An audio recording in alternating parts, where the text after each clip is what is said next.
Good morning, everyone. The time is now 9:36 a.m. and I call to order the September 13th, 2025 meeting for Elsie Willow Stokes Freedom Public Charter School. Welcome to our board meeting. My name is Dr. Anton Smith and I am the board chair. We have a sufficient number of trustees present today to constitute a quorum for today's meeting. I will now hold a roll call vote for the trustees and ask that each trustee indicate their attendance by saying present. Okay, starting with Beatrice, Present. Morgan, Present. Stan, Present. Amy, Present. BC, Present. Erica, Present. Kevin. You're on mute, Kevin. Present. Thanks, sir. And Anton Smith is present. Once again, we constitute a quorum, so we are good to go. Eager to get started. We had a glorious beginning of the year parade with the young scholars, setting up for our first board meeting of the year. And so we're looking forward to all the good work that the board will continue to produce to support the school. And once again, this is kind of the first step for the new year. At this time, I'd like to move to make a proposal to approve 3 sets of minutes. I'll ask for clarity. Do I need to do them separately, Amy and Morgan, or can I do them in mass?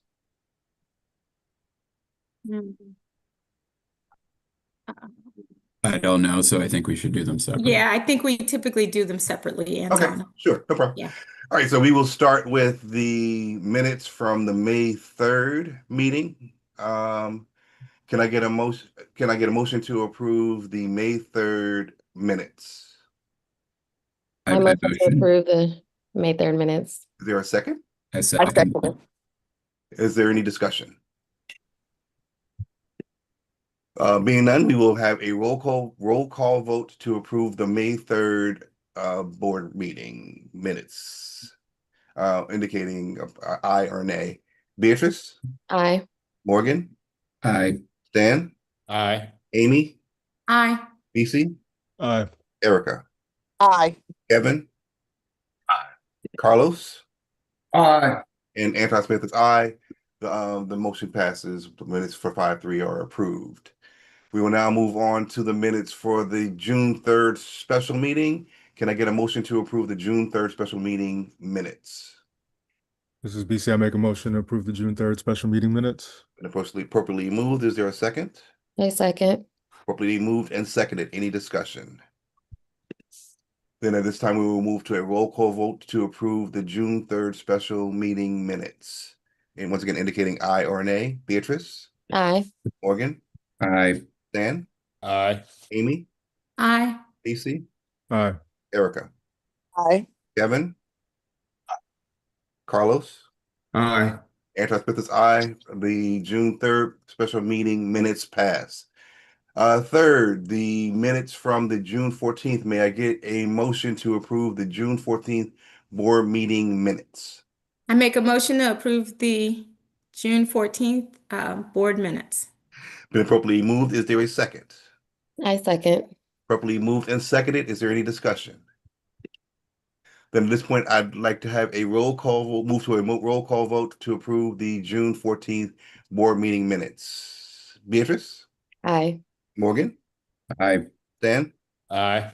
Amy, Aye. BC, Aye. Erica, Aye. Kevin. Didn't hear you, Kevin. Aye. Thanks, sir. And Carlos. Aye. Anton Smith is aye. The minutes pass. Thank you guys for that. Then the next order of business is to approve, scroll down, the agenda for today's meeting. Can I please get a motion to approve the minutes, the agenda for today's September 13th, 2025's board meeting? I make a motion to accept today's board's meeting. Agenda, sorry. Thank you very Agenda. much. It's properly moved. Is there a second? I second.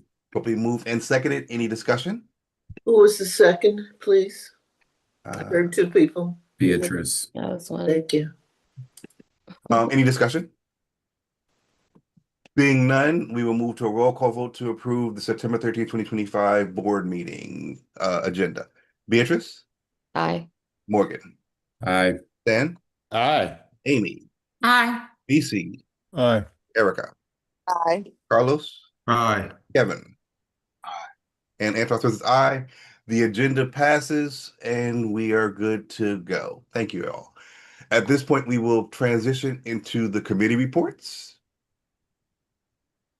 beginning with Finance Committee or either a board member or a staff member representing the Finance Committee.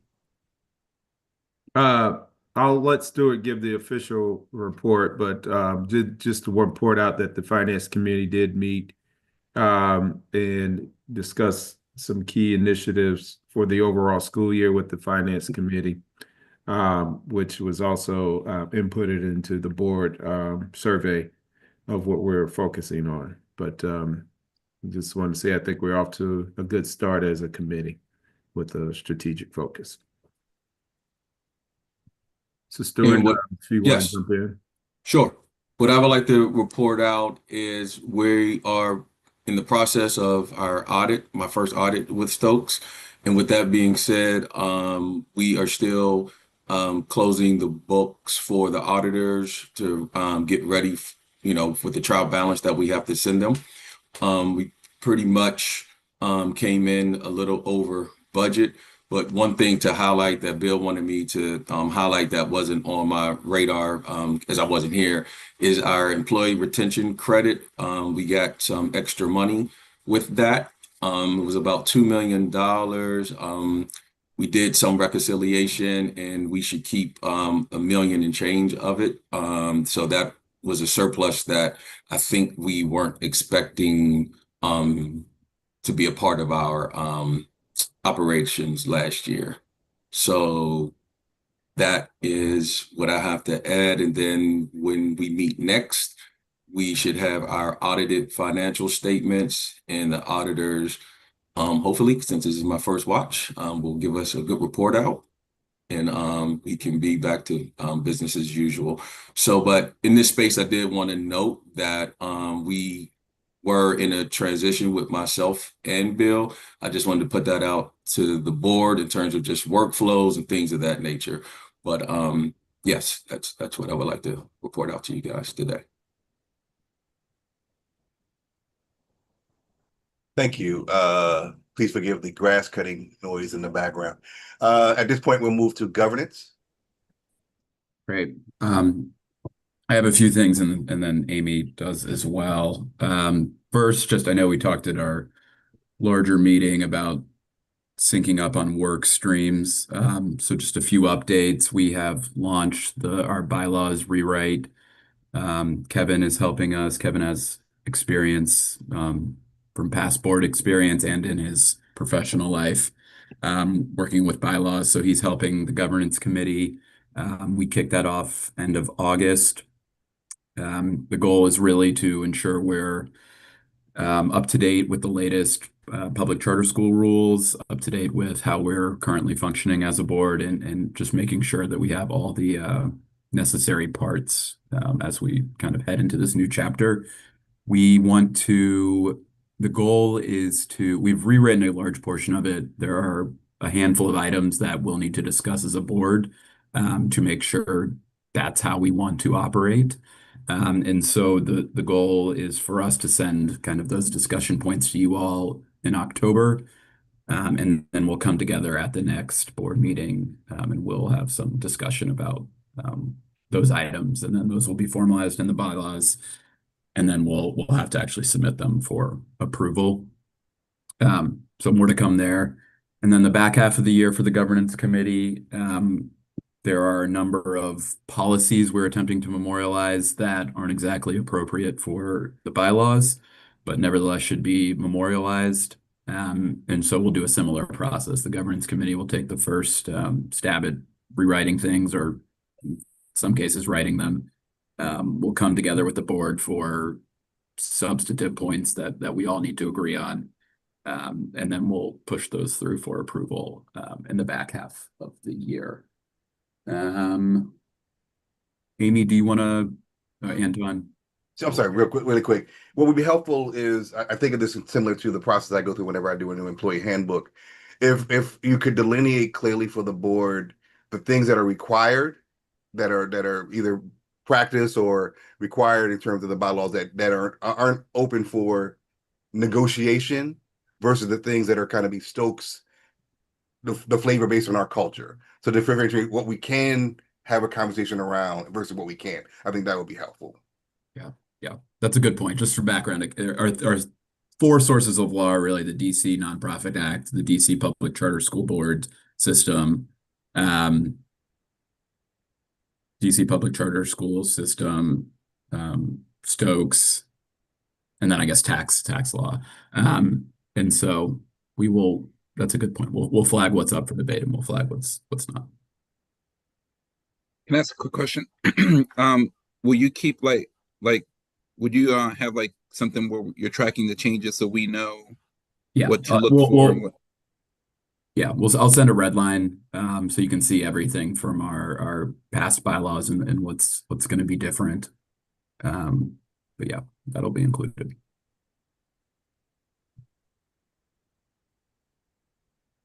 Okay, so Amy, do you want to talk about the open meetings?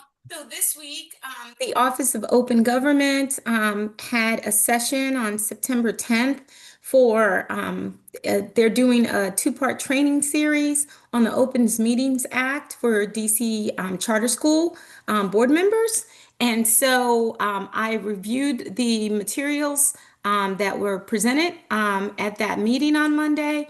And, as we know, the Open Meetings Act requires that most meetings of a public body and its decisions are open to the public, and certain records and board and bodies meetings are available to the public. Of course, the Open Meeting Act is designed to give public confidence in the decision-making processes of the members of a public body. The subcommittee meetings, of course, without a quorum of the public body present does not constitute a gathering for public business under the Opens Meeting Act. Two things they highlighted during this meeting is there's been two temporary Opens Meetings legislative measures that have passed with a specific time period allowed it. So the first one is the Opens Meeting Clarification Temporary Amendment Act of 2025 has amended Section 407A of the Opens Meeting Act to replace the voting by roll call requirement with the following. All votes are recorded. So the Open Meetings Clarification Temporary Amendment Act of 2025 was enacted on June 26, 2025. Without the mayor's signature, it became effective on August 16th, 2025, and will expire, though, on March 29th, 2026. So this is somewhat of a very, I guess, a 6-month temporary measure that has been implemented. So we are not required until March 29th, 2026. Votes must be recorded, but roll call requirement, I guess, has been waived. Temporary open meetings legislative measure. There was a second one. This one discussed the public body takes steps reasonably calculated to allow the public to view or hear the meeting while the meeting is taking place, or if doing so is not technologically feasible, as soon thereafter as reasonably practicable. So this is the Opens Meeting Clarification Temporary Amendment Act of 2025 related to DC Official Code 2-575A4 B26-200. And it has amended the Opens Meeting Act to include the above as one of the occurrences when a meeting is deemed open to the public. And it also had the same enactment dates, effective dates, and will expire on that same date. And they also wanted to make sure everyone's reminded of the protocol for closed and executive sessions. So only discuss the matters referenced in a draft agenda when you're in closed executive session, record what is discussed in executive session, reopen the public meeting, and when appropriate, report publicly any official action taken in closure and then adjourn. So they wanted to remind everyone that is the process when in closed executive session. They are going to have more. They're going to have an ethics week in October, the week of October 16th, on about the Opens Meeting Act, some history of the Opens Meeting Act, and go over more recent changes as well as recent Opens Meeting Act advisory opinions. Also, they're going to have the second part of this training for Opens Meeting Act for Board of Trustees for DC Public Charter Schools on December 10th. So just wanted to share some recent information on Opens Meeting Act with the board. Back over to you, Morgan. Here's Morgan, before you start, Amy, could you forward that report to me so I can realize it in the minutes, please? Yes, I will forward you the entire slide presentation, and we can actually we can forward that to the entire board so you can include it, I guess, as your minutes. Thank you. Kevin, you have something too? Yeah, just quickly, I just want to understand the idea that the change where board votes must be recorded, but they do not have to be done by roll call. Does that mean that when it says a vote has to be recorded, does that mean the number? So it was 7-2 or it was unanimous? Is that what you mean by saying they have to be recorded, or do you mean something else? I will look back to see if she gave any clarification on that, but I think you know, the meeting is always recorded. So I mean, you know, in general, I mean, we have a recording of the vote. So I guess the process that the vote was taken and like you said, the outcome of the vote. Okay, all right. Yeah. If it's all right with everyone else, I'm just inclined, since it's a temporary thing, just leave it be. Just continue roll call votes, and so we don't have to stop and then restart. I would just prefer to keep it flowing the way it Yeah, and you can do that. It was just, I guess people must have complained about the roll call requirement. So I'm used to it by now. So Okay. And then the only other thing from governance is the annual survey. So I think I still need responses from academic committee and the development committee. But again, it's that 6-question survey. You'll see we've updated it a bit. So now it's the first part is really a database of our current trustees, when you were appointed, DC resident or not, parent or not, and your skill set.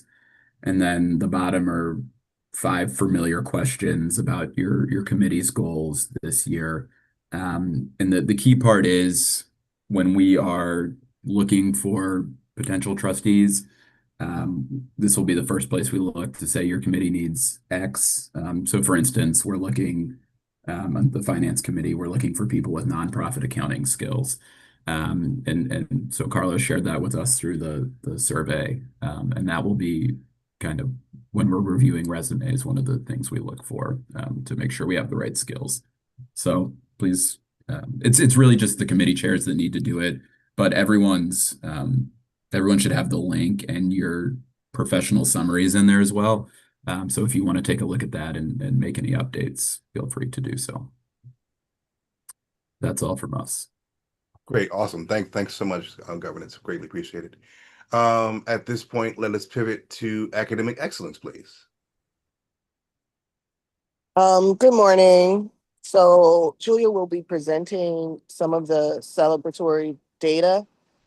What I will highlight, I think like everyone will be inspired and motivated to see the gains that Stokes has been making. And I just want to, really have a shout out to the team, the school leadership, about the hard work that it takes to make sure that students are continually moving in the right direction. We know that academic excellence is really about continuous improvement and always setting that next goal until we have 100% achieving, in the distinguished area.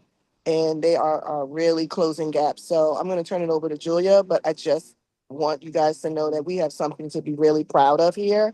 And congratulations to the team for their hard work.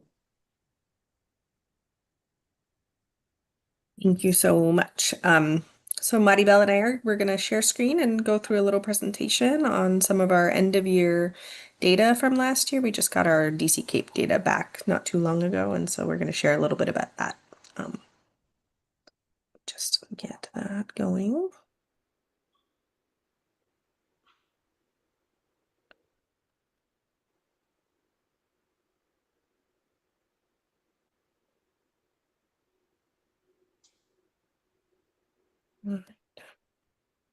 Everybody see my screen okay? All right, great. All right. Well, good morning, everyone. My name is Maribel, and you saw Julia already. And so we're going to talk about our end of the year data from the last academic year.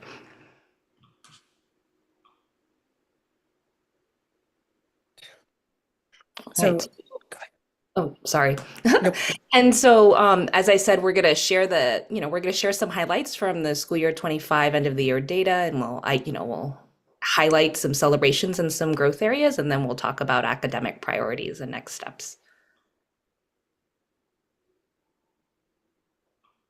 All right. The first thing that we wanted to share with you is the absenteeism rates by campus. And we just like to highlight this because it's something that we've been working on. All schools since the pandemic have been struggling to maintain high levels of attendance. And I just wanted to share here what our last year's end of year data looked like. And so as you can see, our Brookline campus has about 62% of students at satisfactory attendance, and East End was about 47%.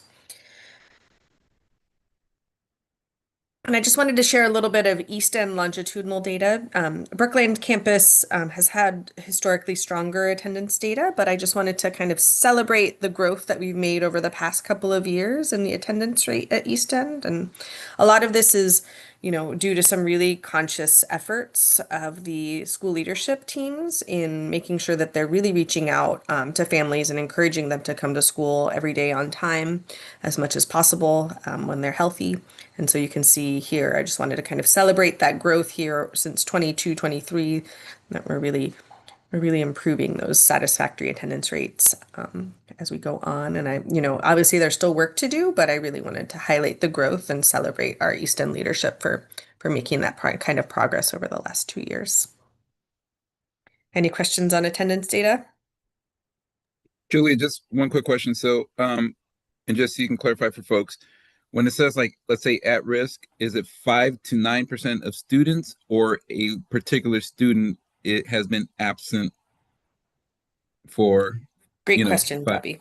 Yep, great question. So it's at-risk attendance means that students have been absent between 5 and 9.9% of the school year. And it doesn't account for whether that's excused or unexcused. So some students obviously have illnesses and have to stay home and things like that. But that is students who have been absent between 5 and 9.9 of the school year. Moderate chronic absenteeism is when they've been absent 10 to almost 20% of the school year. And so if you think about that, 20% of the school year is a day a week, right? And so if we're in this yellow range here, that means that students are missing about a day a week, which, between half a day and a day a week, which is quite a bit of school to be missing. Then what does it mean when you're in the at-risk attendance? How many days a week is that? So that's between 5 and 10%. So that's a 1 day a month to a day every other week, right? So a monthly absence or every other week. So between a month and every other week absence. Julia, makes sense. I want to ask you to pull out all the data. Just curious, if you've got some rough numbers about how this compares to DC charter schools by and large in DC. Yeah, in general, we were, actually, this is the slide I want. When at East End, this is about what most school, like if you look at all schools in DC, most schools are hovering around this 22, 23 data currently. But that does also include high schools that they have a harder time maintaining better attendance rates, obviously. But I don't think DC, unless I missed it, I don't think DC published their end of year attendance report yet, but I'm happy to report back on that when they do to compare this past school year with our data.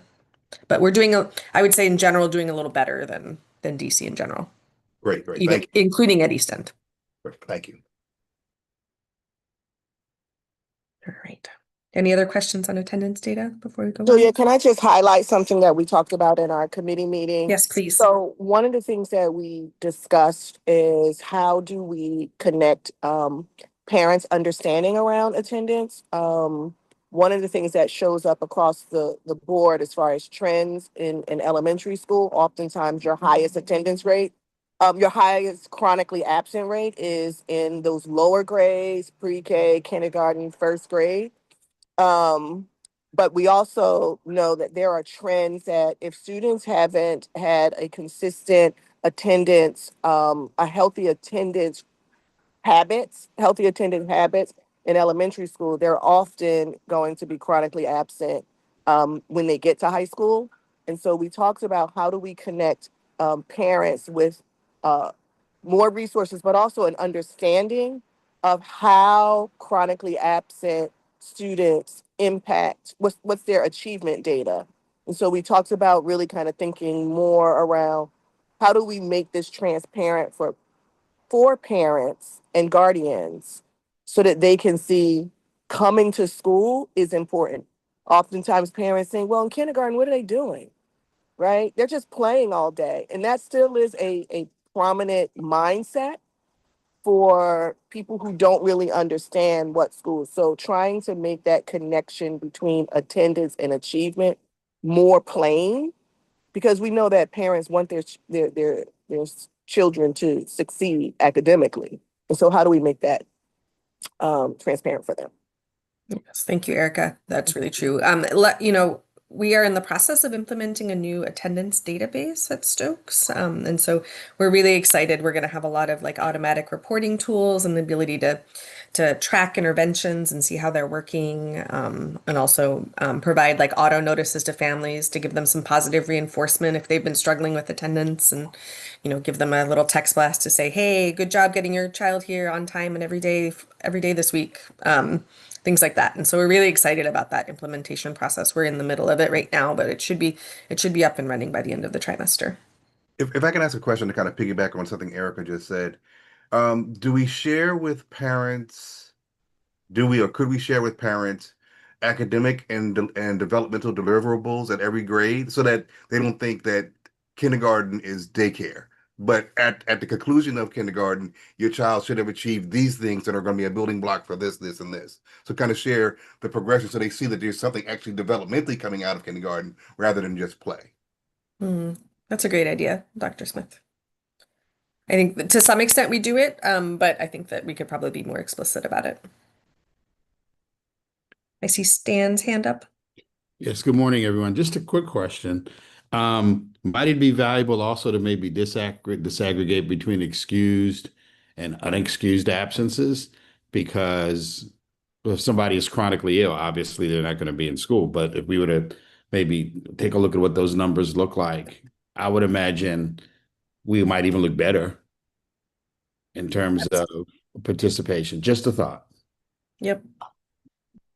I can definitely put those numbers together. Okay. And I think, as we implement this new attendance database, those kinds of trends will be really easy to see for us. So You might be I'm excited capturing about that. Yeah, you might be capturing that anyway. So thank you. Thank you. All right, moving on. I'd like to share our DC CAPE data. For those of us who are unaware, the DC CAPE is the new version of the assessment formerly known as PARC. It's the DC state mandated assessment. In our case, it's mandated for our 3rd through 5th graders. Our 3rd through 5th graders take reading and math, and 5th grade also takes science, although it does take a bit longer to get those science results, so we don't have those quite yet. DC CAPE tests students' attainment of grade level standards. So it is not an adaptive test like some of our interim assessments. So basically it's like, are you meeting 4th or 5th grade, 3rd, 4th, or 5th grade level standards or not? And how close are you? These are the performance levels that we wanted to share with you. So it's a 5 category performance level. You can see the descriptions here. One of the things that I wanted to highlight is Empower K-12, which is a DC data organization, has these definitions, which I thought were really useful. So if you're scoring at DC CAPE 3 or above, basically you're generally career ready on the path towards career readiness. So the percent of students with adequate command of content and on track for general career readiness versus 4+. So if you're scoring at 4 or above, it's the percentage of students meeting or exceeding expectations to be on track for success at selective colleges and universities. And I really liked that framing. I often talk about it as 3+ is you have the basic skills of that grade level, and 4+ is how, can you use those skills to deeply analyze and really think through real life problems. But I also really liked this framing to give us some context. And so you're going to see in the next several slides that we have both 4+ and 3+ slides, graphs. And we think that that's really important to look at both of those proficiency levels. Any questions on the performance levels? Not to nitpick, but I'm just curious about the term selective colleges. So what is, and you may not know, what do you understand it to be intended by selective colleges? Yeah, so I would say that rather than, community colleges or colleges that accept anybody who applies, it's colleges that one might need to apply to. That was my interpretation. I don't have any official information, but that was my interpretation of it. All right, so this is LEA level data compared to the city. I started in 2022 because that's when East End first started testing, and so our data looks a little different before then, but you'll see both Brookland and East End data as we move through the presentation. The LEA level English language arts data is that dark gold bar, and DC English language arts is that lighter gold bar. So you can see here how our English language arts compares to the city. Similarly, this is our math data here. LEA's Stokes math data is that dark blue bar, and the DC data is the light blue bar. Just to note, and this is consistent throughout all of our graphs here, there was no DC CAPE assessment between 2020 for 2020 and 2021 because that was when there was the pandemic happening. And so you can also see DC and most schools really had a pretty significant drop between those years in proficiency. So you can kind of see that here, but so this is our 3+ data, so scoring above the city averages in both subject areas. English language arts, higher than math, which is consistent across the city as well. And this is the 4+ data.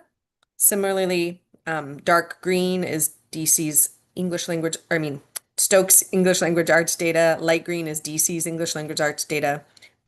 Dark orange is the math data for Stokes, and light orange is the math data for the city. What I would love to do is just hop right into the campus level data. So what I'm going to do is I'm going to explain kind of our big takeaways. These are the graphs, and you can take a look at them. You'll have this presentation after the meeting to take a look at more deeply if you'd like to. But basically, we pulled out some takeaways for the East End campus. At the East End campus in English language arts, the percentage of students scoring 4 or above increased by 4.6% in English language arts, with 24% meeting or exceeding expectations. And the percentage of students scoring 3+ increased by 8.4% in ELA, at 54.3% of the students scoring 3 or higher. In math, we saw a small decrease of 1.4% in the number of students scoring at 4+, and that brings us to 16.5% of our students meeting or exceeding expectations, and 45.7% of our students scored 3 or higher. So you'll notice here kind of our longitudinal data. I will point out that in 2022, Stokes East End only had 1 grade level testing, that was 3rd grade. In 2023 and 2024, it was 3rd and 4th grade. 2024 was the first time we had 3rd through 5th grade, all of the students testing, because as we added a grade level per year, you can see here. So in 4+, you can see that we had a little drop, but then we have a pretty consistent increasing pathway here in our English language arts data, although we're still below the state average here. And math, we did have a drop, and then we had a little increase last year, and now we're a little bit of a decrease, still below the state average. And you can see our 3+ data is more closely aligned with the state data as well. And so, we're just a couple of percentage points below the state average in each of those in the 3+ data.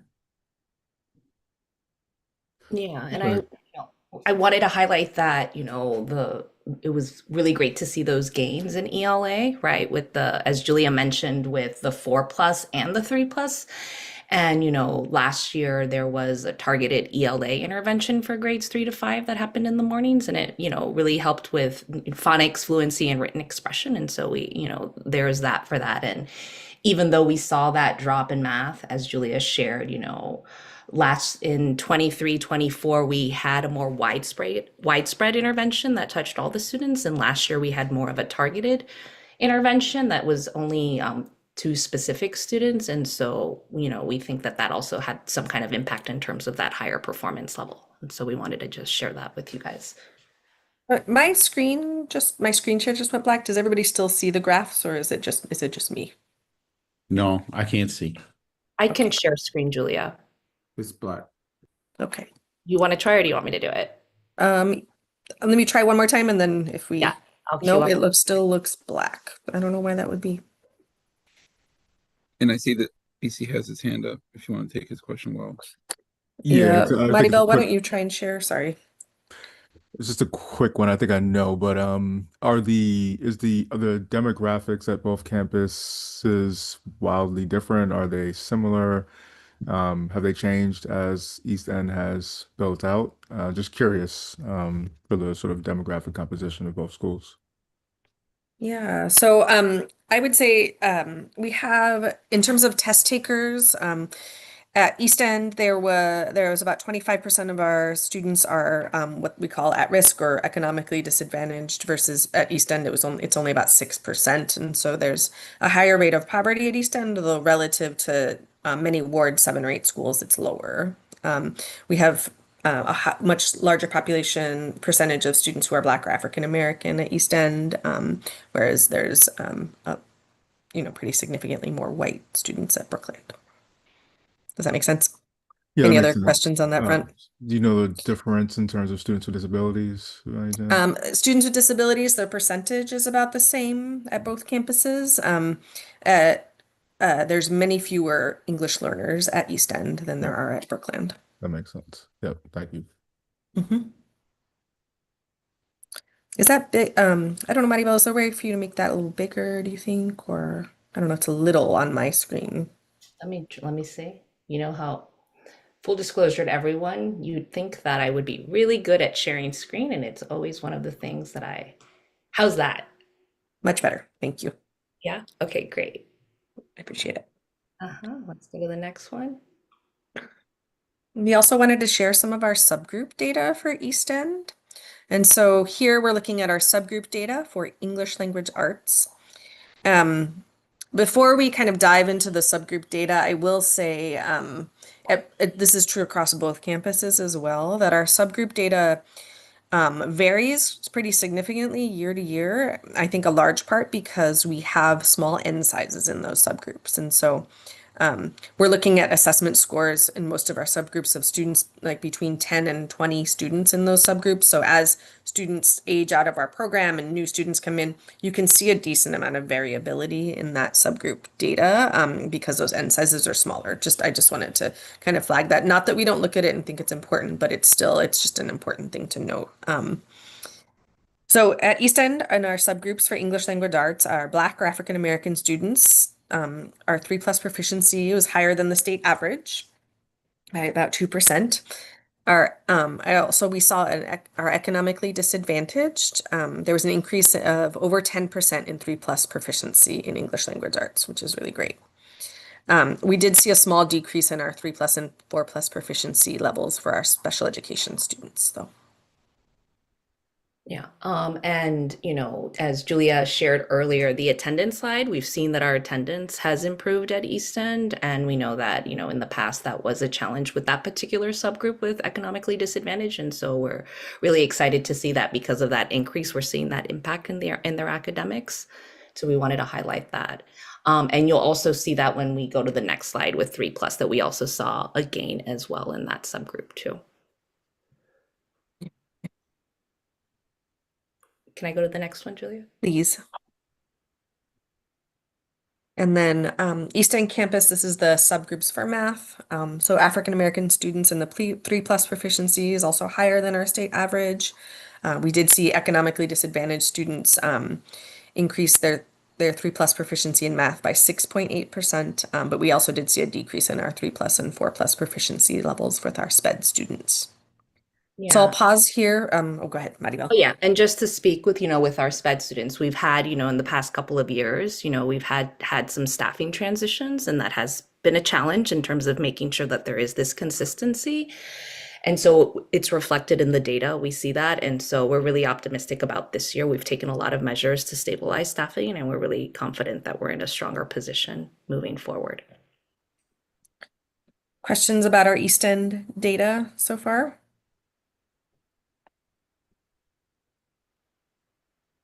Okay, we'll move on, and then we can always answer questions at the end. So this is our Brookland campus data. This is our all students, so not a subgroup slide. This is all students. Some really great things to celebrate here. In English language arts, 80% of our students scored a 3 or above at the Brookland campus. Students scored 22.5% higher than the city average in English language arts. And the percentage of students scoring 4+ in ELA increased by 3.6% from last year, with 60% of students scoring 4 or above, so meeting or exceeding expectations in ELA. In math, 69.2% of students scored a 3 or higher, and the number of students scoring 4+ increased by 4 points in math, with 44.5% meeting or exceeding expectations.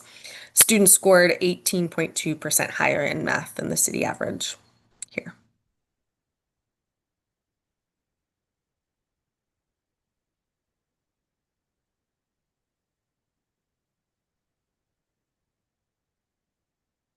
One of the things that we're especially proud of at Brookland is our subgroup data.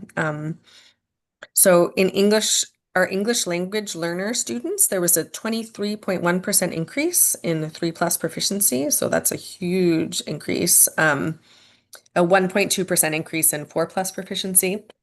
In our SPED students, there was an 11.5% increase in 3+ proficiency.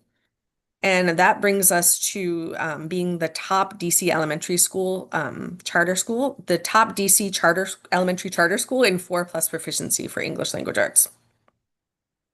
So that is really something to celebrate there. And our economically disadvantaged students, there was a 27.9% increase in 3+ proficiency. So really impressive gains for our subgroups here at Brookland in English language arts. And in our subgroups for math, we saw also really nice gains. So our English language learner students increased 6.4% in both 3+ and 4+ proficiency. And our special education students, we are also the top DC elementary charter school but this one in 3+ proficiency. And we're among the top 5 in 4+ proficiency for math as well. So really good news. I celebrated this data with the Brookland campus staff yesterday. And this is our learning specialist. So here on the left-hand side, you can see our 3rd, 4th, and 5th grade learning specialists there. They were so proud that they wanted to take a picture with my graphs. And this is the whole learning specialist team. And our learning specialists are the ones who most directly support our special education and EL students at Stokes. And so they were really happy and proud of themselves for this data. And everybody was really, really joyful that, we're closing those achievement gaps. Yeah, and these results with especially, we saw gains in EL and ELA and math, but specifically with the subgroups, it was, it's an outcome of just like really intentional coordinated practices with the instructional leadership team. So that's like the coaches, the assistant principal, the special services coordinator. And it was really them meeting weekly on a weekly basis and maybe even more during the week, just to really make sure that they were collaborating and making sure that there was this instructional coherence with these specific students and everything, right? So not only when they were talking in the ILT meetings, but with coaching with teachers or the learning specialists with students. And so just always coming back and monitoring it and adjusting goals for these subgroups weekly and maybe a couple more times during the week as well. All right. And in addition, there was a targeted intervention model where the interventions were built throughout the school day, and there was flexible use of the learning lab and, daily progress monitoring and small group instruction as well. Maribel or Julia, can you speak to when you're talking about your practices, can you speak to the alignment between the practices that are happening at East End around the same area as in the Brooklyn campus? Are they doing the same types of practices around increasing the subgroup data, the student group data? Yeah, they are. I mean, they're, East End's team is also, they have their ILT and they have their data meetings as well. I think here with, and the instructional curriculum is the same, of course. Okay. Mhm. And, I think here the difference is, there's their new team, a newer team, Right, right? East right. End has a That's what I newer. wanted you to speak to. Exactly, yeah. Easton has a newer team, right? We had a new SST coordinator last year. The special services coordinator was split between both campuses, and now last year, after November, was permanently placed at Easton. And so coaches are, newer coaches than Easton. And so it is overall a newer, younger team. But, the team is working really hard. They've collaborated very well. We're seeing that, and they have their shorthand and their rhythm now. And so we're really optimistic about that. I wanted to uplift that because what we know is when you look at those practices on the Brooklyn campus with a veteran team and how they already have their flow, they know what to do and the gains that they're getting. The fact that those practices are effective on the Brooklyn campus, they can also be effective as this new team is going through that storming and norming phase. Absolutely. So, and they also had gains. And so to see that level of, it's exciting to kind of anticipate seeing that level of gain as they continue those practices and get their groove and begin to become more familiar with one another in doing the work. You can just kind of predict the positive outcomes that are going to come from that work. So I Yeah. just wanted to uplift that for the board. Thank you so much, Erica. And we've also, we have partnered with an outside consultant to work specifically with, working with these new leaders as well and building their leadership practice and working together as a team. And now we're in our year 2 with that. And so we have seen great progress with that too.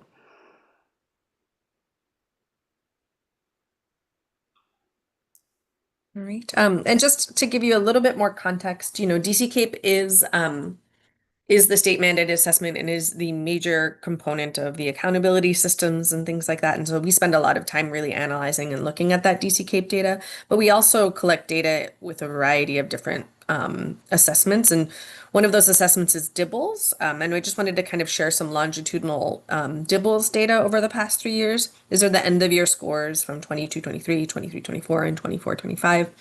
And you can kind of see the levels of, reading on grade level for Brookland, East End, and the LEA in general. Julia, can you just back up for a moment and just give a description of what DIBELS is, like what kind of Yeah, assessment it is?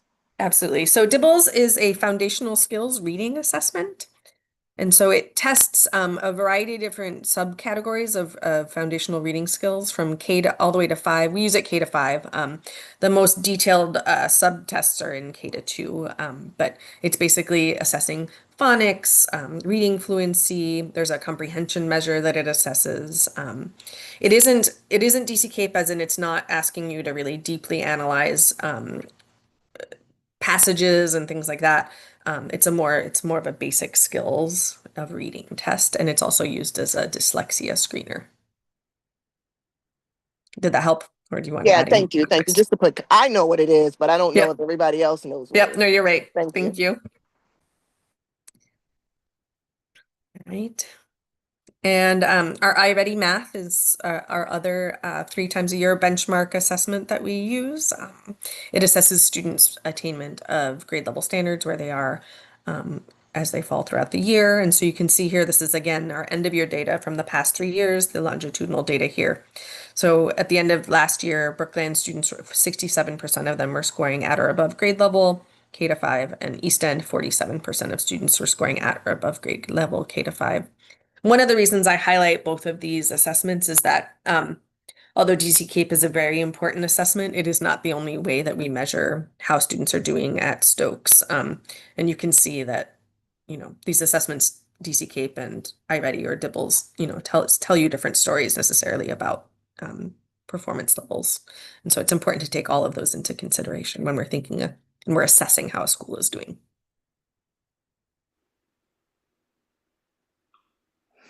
All right, so here we have, our next steps, and these next steps are also aligned with the people and partnerships domain with our strategic plan. And so, we're strengthening our multi-tiered system of support with clear interventions and monitoring, just making sure that those tiers of support with tier 1, 2, and 3 are a lot more clear, and that we have stronger progress monitoring tools. We're also, we've started this past SPDI, we had curriculum training with investigations, and we're going to continue that this year. And we want to ensure consistency with the implementation of the curriculum, and also just continuing to deepen teachers' understanding of math pedagogy, especially in those areas where students struggle.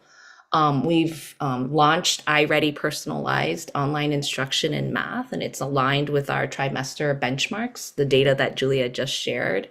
And it's also accessible at school and at home. And, we're really excited about this because everything will just be a lot more streamlined, right? And so there's the benchmark assessment data along with the student usage at school and at home. And so teachers will have even more data in terms of how they can monitor math data with students and then tailor the instruction a little bit more, even more specifically.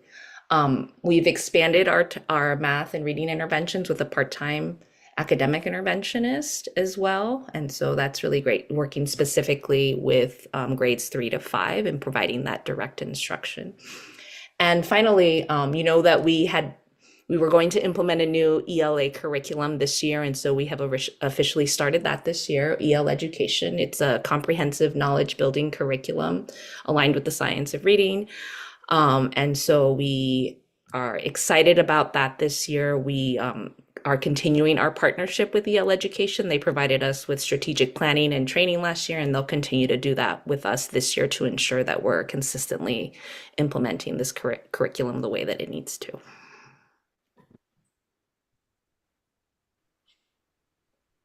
All right. Should I stop share or do we? Yeah. Oh, that's sorry. I just also want to just let the board know that between Maribel and Julia, in terms of data and all that has been collected, this is just a very high level summary of the information that they've collected over the performance of the school. There's a vast amount of additional data that they've collected to help to tell our story in terms of these milestones and things to celebrate. And I just wanted, with Erica's permission, just to kind of like celebrate their work in terms of being able to drill down and to help tell the story of the amazing work that's happening at both campuses. So thank you both for your hard work and sharing out today. Thank you so much, Stan. Thanks, Erica, for your support as well. Yeah, absolutely. Great job, guys. Great jobs. Questions from the board about our academic achievement data or next steps and priorities on the academics front? My question is, very good report and good success you guys are having. So just to give you some accolades there, very impressive. At the East End campus, it looks like the gap is narrowing to the averages. I guess, what are the key things you think are attributing to the gap narrowing? I know it's still not on par or above, but it seems to be narrowing over the time period being measured. Yep, absolutely. So I think particularly if we look at the data, the 3+ data is really narrowing. And again, that's like I talked about, the career readiness benchmark, and they're having their basic skills attained. And so I think, there's been a lot of work over the past couple of years, both with improving instruction in the classrooms, but also with implementing sort of robust intervention programs to make sure that we're catching the kids who are a grade level or 2 or 3 behind and really increasing their skills there. I think that would be, those are a couple things, but Maribel, please keep, add on. No, I think what Julia said really highlights that. And also, staffing has stabilized at Easton. We have had teacher turnover and we have not had consistent staffing. And it takes a lot to train teachers and have them the Stokes way. Stokes is very special. And so I do want to mention that like staffing has been stabilized, which has been great. And so we're seeing that. And, so that's one other thing I would add. Okay, thank you. And Carlos, I would also like to highlight sometimes some of the things that are not on tests are kind of like the learning environment at the East End campus. We have a dean of students that came in last year is doing a phenomenal job, not just with the students, but with the staff. She's amazing. She's like a cheerleader for the staff and sends out like weekly stuff and let's play this game and when you walk, through the halls, like a sense of calm and just a wonderful learning environment that's happening over there. And I attribute a lot of that to the multidisciplinary team of, led by the dean of students and the assistant principal and the student support coordinator. And the school counselor. There's a lot of that happening too that doesn't always translate directly, but you can definitely see it. If you dive deeper, you're like, well, what's happening? It's the classroom management of the teachers and just a sense of creating a really good learning environment in the school overall. Kevin has a question. Yeah, thanks a lot. Kudos for all the information here, the success that you've been able to document, and all the hard work that's gone into that. Let me take off the academic excellence hat and put on the development hat. What's the story that you all would want to tell someone who you want to get money from to help support, to help build support for you for the school going forward? That's Based a really on what great you've seen. That's a really great question, Kevin. I think we definitely, I think thinking through that and more deeply is going to be a really useful thing for us. But off the top of my head, like I think one of the things that's really special about Stokes is the way that we have a staffing model that really allows for multiple adults in the classroom, and it makes it a challenge in terms of our pay rates, right, for teachers. But I think that when it's implemented successfully, like we saw at Brookland, you can really individualize instruction for students and start really chipping away at that achievement gap between the general population and those subgroups. And I think raising enough money to sustain that staffing model where we have multiple teachers in the classroom that are able to really individualize attention would be a story that I would love to highlight. If I could piggyback on that, there's a recipe for success there. The data tells the story, the model tells the story. Right now, it becomes a marketing conversation. How do we take the story beyond this community here, the board, the school, those that already have a vested interest in the school, and sort of elevate it beyond where we are, these conversations that we're having here. And I think that, those folks that are interested in success, most folks don't want to cast their money for things that aren't working. All right. And my motto is in God we trust, all else bring data. We've got the data that tells the story. Yeah. All right. So it's just a matter of sort of targeting the data, I would imagine, to those appropriate funders that might have certain things that they want to be able to fund. We have enough data here, I would imagine, to be able to target to a range of funders. All right. But at the end of the day, if we take the 10,000 foot view or the 20,000 foot view, there's enough there in terms of supporting student success across the board that I think from the development side of the house, you have a lot to choose from when it comes down to wanting to be able to zero in on a particular funder's needs. That's really helpful to hear, and I just think we should probably build on that. I certainly didn't mean to ask you all to come up with a pitch right now. Can I just add to that before you? Can I just add to just something before you? I just want to also highlight that in speaking with them, they really have a culturally responsive approach. And so when you're thinking about funding and people wanting to put money to things, and you're thinking about buzzwords but it's more than just a buzzword in what they're doing and honoring the students and their families and how they're engaging families in a culturally responsive way.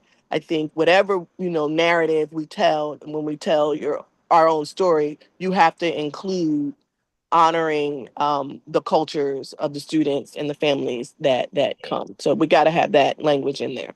Yeah. And I guess we can talk a little bit more about that within the development committee. And and we should be working with you all directly to make certain that we're developing the right messaging to include all of those things. Yeah. Um, Yeah, I would imagine it would be probably pretty easy to start getting boilerplate information on data and have that ready yeah, for you to be able to deposit into the appropriate funding opportunity. That's very yeah, easy. Look, we have data. yeah, great. Tell the story. Great Yeah, question, Kevin. that sounds great. Any Thank other you. questions for the fantastic Academic Excellence Committee? Yes, you're muted. Hey, say that again. I'm sorry, I didn't hear. Any other questions for the outstanding Academic Excellence Committee? You just want me to say that again? Yes, that's right. Call I can't us say it excellent enough. as I much can't as you say it can. enough. So, all right, all right. I know Erica and Tim are on the call. Is there anything reportable from development? Yes, Erica gave me something to report out. Great. And I will share my screen in a moment, but I just kind of want to talk through some of the talking points. So it's just a brief update on behalf of the development committee. And we're going to review like the takeaway this summer. We had a July training.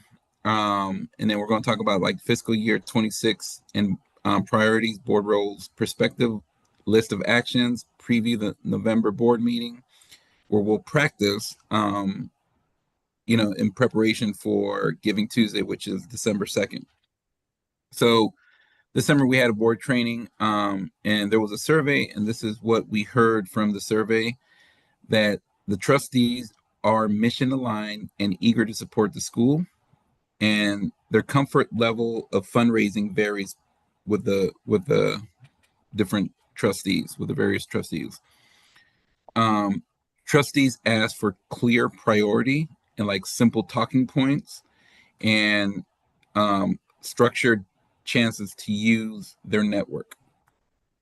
We learned that here in DC, it's very relationship driven and like team based fundraising that happens here in DC. And then number two, so we're going to talk now about the priorities. The Stokes fundraising priorities for the school year 25-26 are staff wellness, the Stokes Freedom Farm, continued Brooklyn facilities renovation, and of course, our international study tours. And the development department is drafting a short concept note in support of each of the funding priorities and trustees' conversations about the priorities. So, they'll have like little, I guess, like elevator speech for each, for each of these items. And the concept notes will be shared in the November board meeting. We also learned about the 5 T's, the board roles, the 5 T's: time, talent, treasure, ties, and testimony. Being able to give your time. Some of you have talent in fundraising, being able to give your talent, bring your talent to treasure. Some of y'all are balling out of control. So, to be able to give directly to the school. Your ties, some of you have friends who are wealthy, so making those connections to the school. And one that I think all of us should have is the testimony. We just heard a lot of testimony from the academic excellence. We heard a lot of testimonies about Stokes in general. So the testimony, to always be able to talk it up in every circle you go, it's like, hey, I'm on the board of Stokes. I know some folks serve on multiple boards, but be like, hey, this is how I can, put a plug in for Stokes here. I think one of the things that was asked at the board retreat in this section was, if you have not already done so, if you can choose at least 2 T's which you are going to actively own this year. So if it's, ties, or if it's time or talent.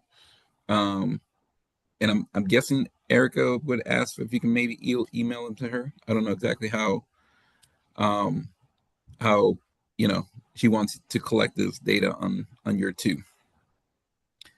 I'm going to share my screen in a minute, but I'm going to give an example of like Erica put together the spreadsheet, and the spreadsheet contains over 100 foundations or corporations, and then she ranked them one through three, and it has like everything from the contact information. Well, are they a foundation? Are they a corporation?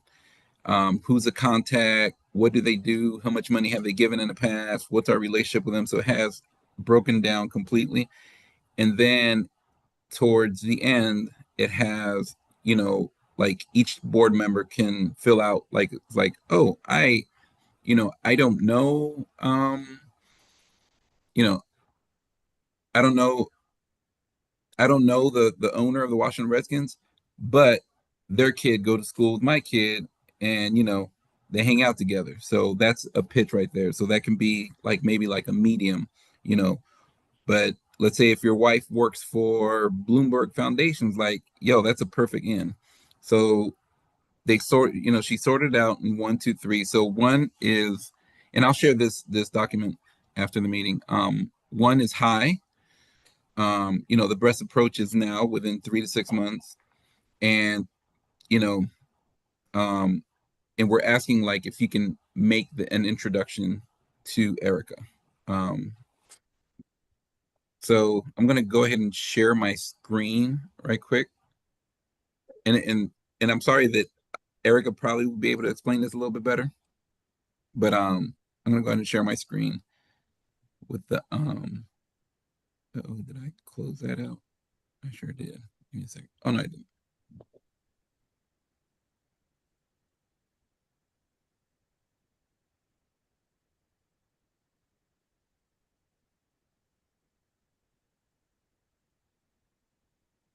So I will be sharing this out afterwards, but here's an example of a one. So it's a foundation. It's the Alice and Eugene Ford Foundation. This is the type of work that they do. Let's see. This is the Fund Ed comment. Because Erica worked, I think, with Fund Ed, who did the training for us. The area in which we think they can help would be like renovations. You know what? There was a whole lot more over here. Yes. So these are the points of contact, their email address, the website, the application process, the relevant due dates, the focus area, the grant range. This is a little bit about the funder. The Fund Ed comments again. And then how do we think we can use them? Renovations or whatnot. And then right here on N, O, or P, each, like let's just say if Stan knows, Alice and Eugene personally, Stan can put right here, so Stan Johnson,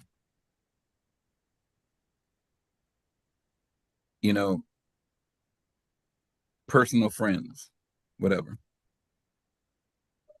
Or whatever, however you think you can make a connection. If in your former lifetime you worked for the, Bill and Melinda Gates Foundation, and Bill and Melinda Gates Foundation's on here, you're like, hey, I used to work for them. So you would put, I used to work for Bill and Melinda Gates. I still have a lot of contacts there. Let me see if I can, have them come to the school.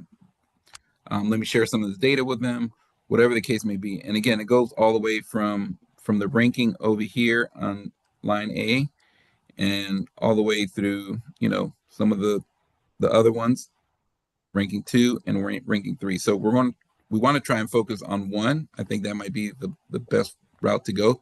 But again, if there's a three on there and you're like, oh, I absolutely know somebody there. That's, you know, so that's from the development committee. I'm sorry that, I'm sorry, Eric. Can you clarify the ask? Yeah, so the ask is I'm going to share this with the board. We want you to go through and look at the foundations and corporations. And if you see one that you're like, hey, I have a connection with this one right here, go all the way to N, was it N, column N, and write in your name, what your connection is, and then and this will be a working document. So Erica can go in and she might reach out to say, hey Carlos, can you, can you bring this person to the school and we can have a lunch for them to really get, or make an introduction or what the case may be. Gotcha. Thank you.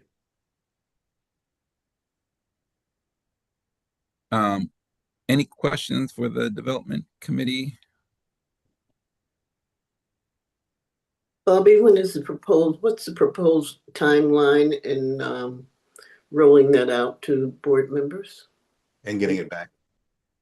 I can share it like after this meeting.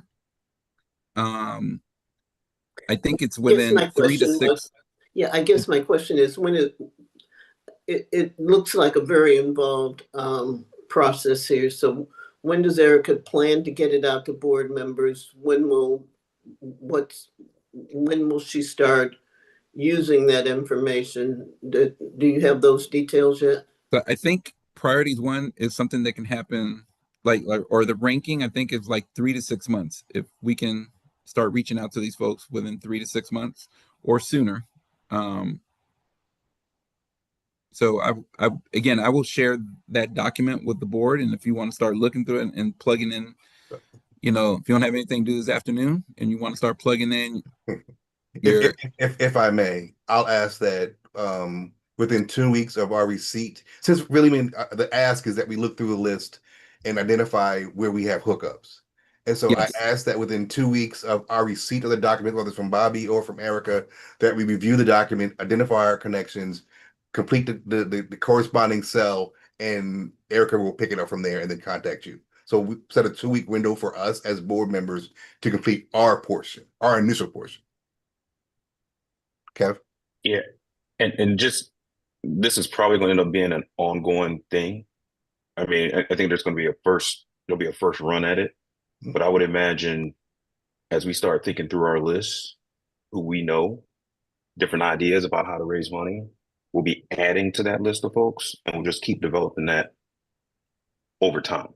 Right. So, so I would imagine, I think doing something, a first quick run, everybody hit it, put what we know in there, and then we'll just continue to update that over time. And I would even suggest pivoting even further beyond what kind of Erica has asked us as we think about our own particular connections, utilizing that existing format to kind of document our connections in kind of the same way. So adding on to the list in terms of who we have access to, our current companies or other companies we work for, and kind of giving kind of the same level of detail about that organization to add to Erica's database. So kind of a next step for us to think about. Great. And I'm guessing that the governance can probably even use some of these. If you see anybody on there, you're like, hey, this might be a good, finance person or a good, governance, or if you have any of those connections as well, if you see them on there. Great. All right. Anything else for Bobby, who's the de facto development person for today? All right. Being then that I will conclude the committee reports with the HR committee. I held a wonderful training session with Stokes leadership. I love the opportunity to meet with leadership of the organization and deal with the different managers. And so we did a great training. They told me what they wanted to be trained on. So we talked about compliance, and we talked about corrective actions and documentation. So a very, very fun time for me, and hoping informative and fun time for them.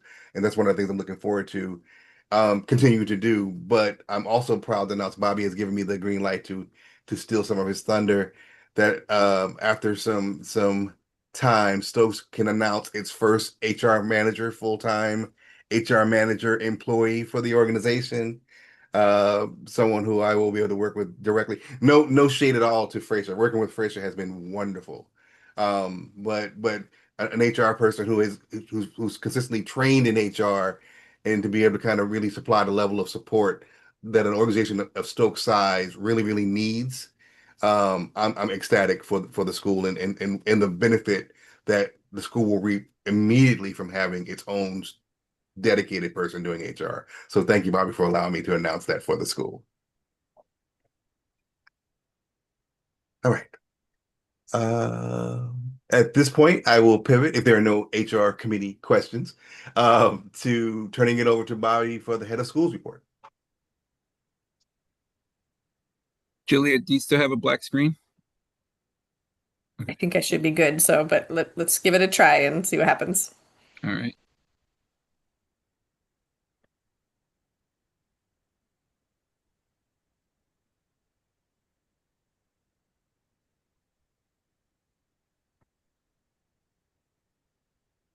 Fingers crossed. There we go.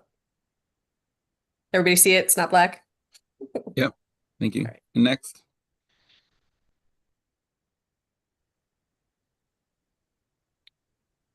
You can go to the next one, Julia. Oh, sorry. Went a little. If you can go back one. So, hello, everyone. So I'm going to be talking about, during this session, I'll be talking about summer program, the C-Suite 360, staff retreat, the first day of school celebrations, PTO, PTA meetings, the strategic plan video, upcoming projects or initiatives, and then upcoming events.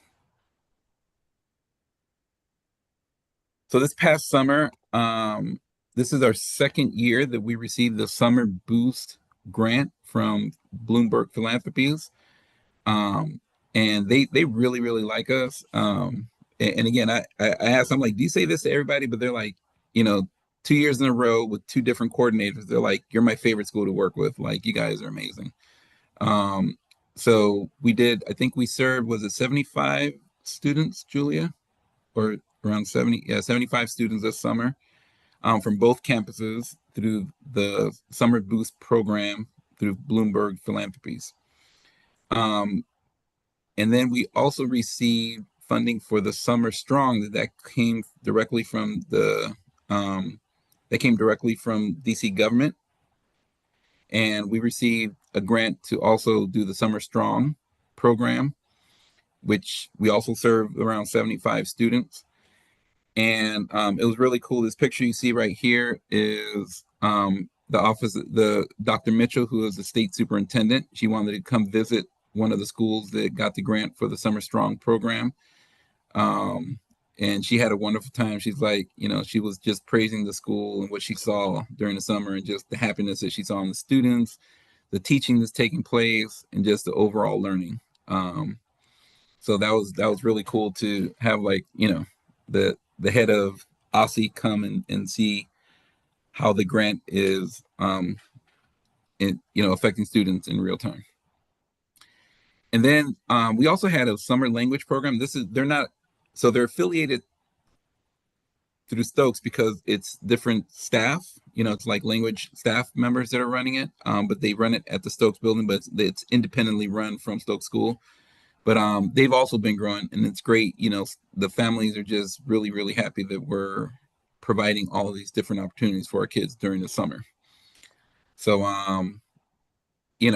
we're gonna hopefully continue to grow these programs and provide the what we need for our students and families during the summer. And next. So this year, our C-Suite, we completed 360 evaluations, and it was really cool. We worked with this organization called Seminar, who through the Charter School Growth Fund, and we each completed our 360 evaluations, and it was, it was really, really good. It shows like our growth areas. It showed areas that we're doing very well in, and it kind of brings focus on what our priorities are for the year. All of us, including myself, created SMART goals for the year, and we're gonna, when I have like my one of my weekly meetings at the end of the month, I'm gonna touch base with each of the folks on the C-suite. How are you doing on your SMART goals? How are you doing on this? And it actually, serves as a tool for evaluation at the end of the year. But it was a really, really cool process, and we all liked it. We're still gonna work out a few more kinks with seminar, and eventually, if we go to like the Charter School Growth Fund, we want to present on how the process went with them. We were the first ones that they did, so they were, again, really happy. And again, Jennifer's like, out of all the schools that she works with, she's like, I love working with Stokes the best. And she has a portfolio of like thousands of schools nationwide. So it's kind of a cool testimony to have, all these folks saying that they like working with us the best. This summer we had our retreat. It was a 1-day retreat instead of overnight retreat. And one of the things we were highlighting was this panel that's right here. What does it look like when Stokes is leading with love? We also had what does it look like when Stokes is leading with love in the classroom, and it was like a pre-reading with Dr. Ross Green. And our focus again this year a lot is around staff wellness. There's an extraordinary amount of anxiety, an extraordinary amount of stress with our staff, with our families. Yesterday we had a meeting with our staff, and there were a lot of tears. Some of our staff have actually been harassed because of who they look like, and everybody in our organization is legally able to work here, but they still get harassed. And and just to hear some of the stuff that's happening, it's really heart-wrenching. But that's why we're focusing on staff wellness. And the folks that are on this picture right here, we have the family of La Buena. This is the food truck that's Mina right there at the end, who now has a food truck, and he runs a food truck with his families. And he was talking about, the importance of leading with love. We have our very own board member, Beatrice, there in the middle, who spoke about what it's like to be a student at Stokes. Of course, our founder, Ms. Moore, and then we have the Averys. The Averys were also one of the first parents here at Stokes. I think they came maybe year 2 around there. And he also served, he served on the board at one time. He was one of the parent reps on the board. And, he gives a story of when we were in the church basement of just, we weren't shiny. You know what I mean? It was a little, we were a little rough around the edges. We weren't shiny, but he says, as soon as you walked through the door, you felt the love. And that was, we're talking like 26 years ago. And then we have Ms. Julian Johnson, who also gave a testimony on everything she's seen over the years. So it was a really good, staff retreat. And Julie, if you can click on the video, I think Caroline did like a little video. Caroline is our communications director, and she always does like these really cool. You can let me see if I can probably share my screen.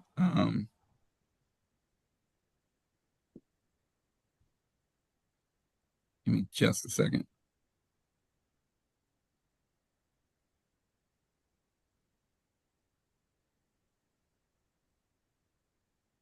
But she did like a little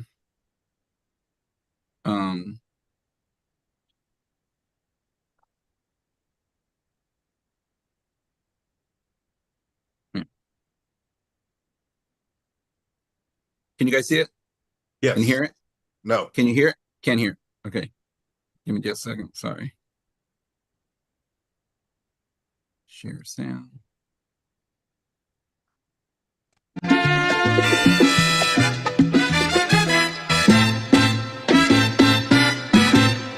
te quieres divertir con encanto y con primor, solo tienes que vivir un verano en Nueva York. Nueva York. I'm gonna let it play a little more.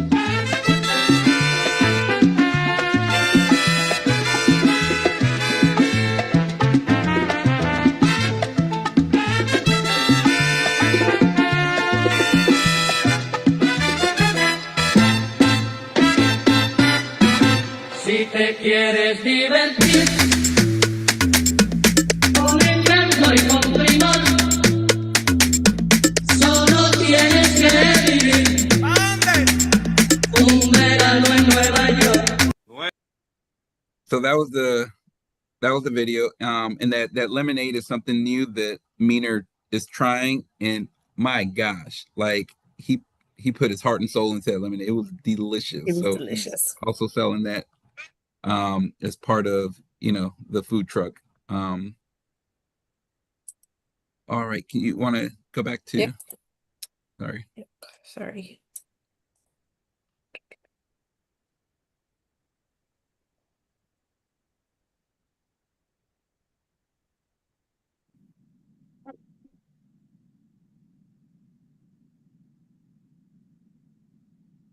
All right, so we had our first day of school celebration, and I'm happy to report that the head of every um, the head of every educational folks in DC were there at our school. We had the state superintendent, Dr. Mitchell was there.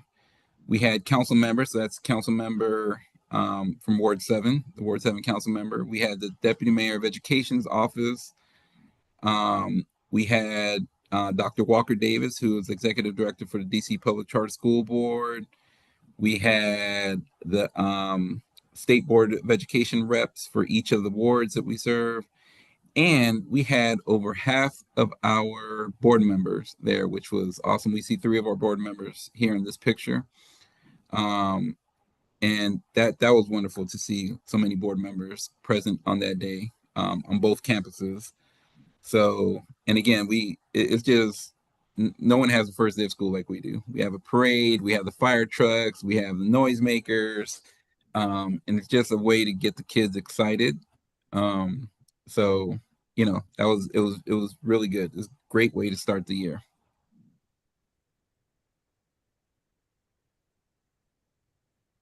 And next. So we had our first PTA and PTO meetings. The PTO and PTA meetings happen on the first Wednesday of every month. They do happen at the same time on each campus. So, if anybody ever wants to go to one, please, just show up on the first day. And you can actually, if you want to let me know or let one of the presidents know directly. But there also is a virtual option, so you can check out the PTA virtually, and it's at 6:15 p.m. We had over 100 parents participate in among both campuses. We had like 50 on each, which was absolutely incredible to have so many parents, eager to participate in the PTO and PTA. Next. So I'm going to show our strategic plan video because I don't think it's popping up there. So Julie, if I can be the one to share, let me go ahead and share my screen. And so this is a preview of our strategic plan video, and there's still a couple more edits, but I wanted you guys to see the video and hear it, and eventually we can share it with your network.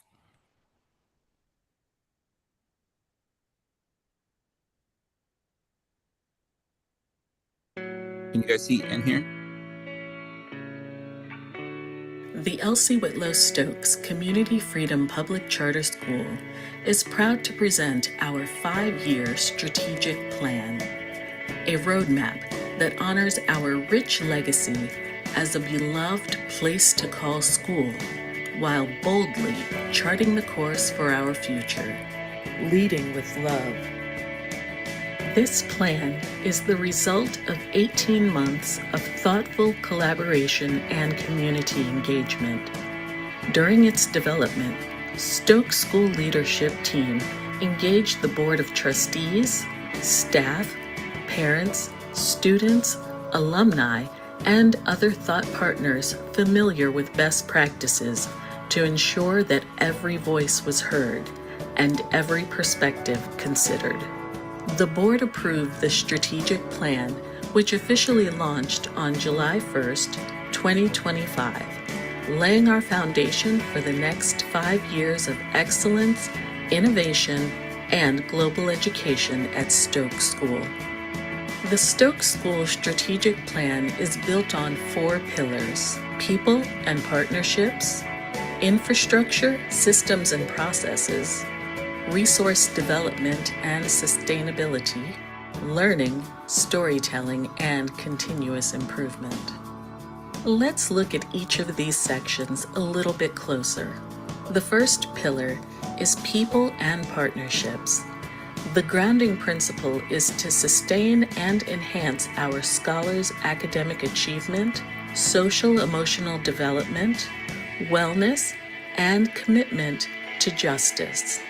In order to accomplish our people and partnership goals, we will enhance our curriculum, provide comprehensive student support, empower faculty and staff through ongoing.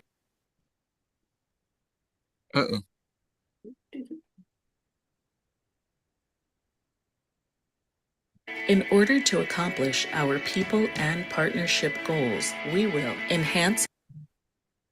Oh, Lord. Okay. I think y'all get the picture.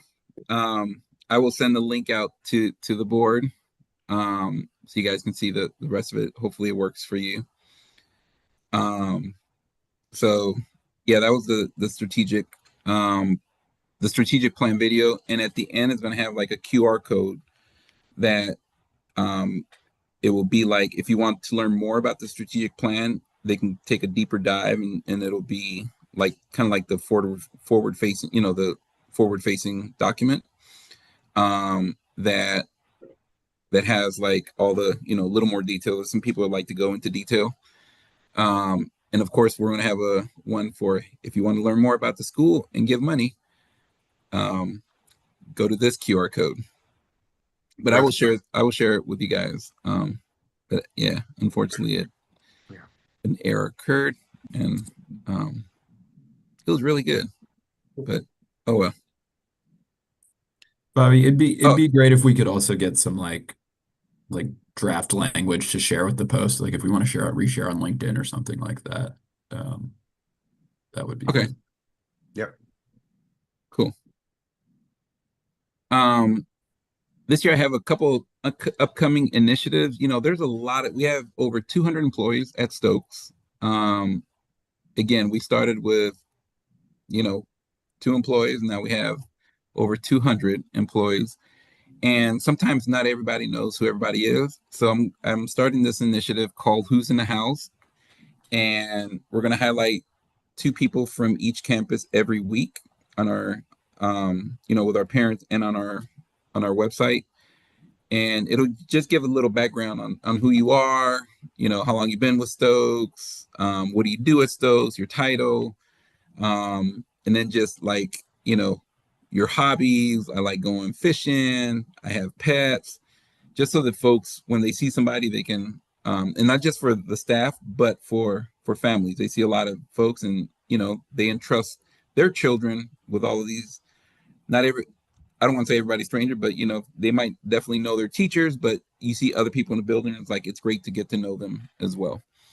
Another thing that I'm doing is called Coffee with the Head of School, where I'm getting to know everybody that works at Stokes, because there's a lot of new people that I don't know, and I just want to get to know them a little more. So it's kind of like a half hour that I'm going to dedicate to each person. So it's 2 per week on each campus. So it's 2 hours per week that I'm dedicating to just have like a, get to know you type of session with the staff members. And I'm going to start with like the new folks, and operations is who I'm starting with. And that will start next week. Cool. Oh, by the way, this young gentleman right here, he's working at Stokes now, and he's one of our former students. And I'm very glad that the way he turned out, a lot bigger than me. I'm glad that I was next to him.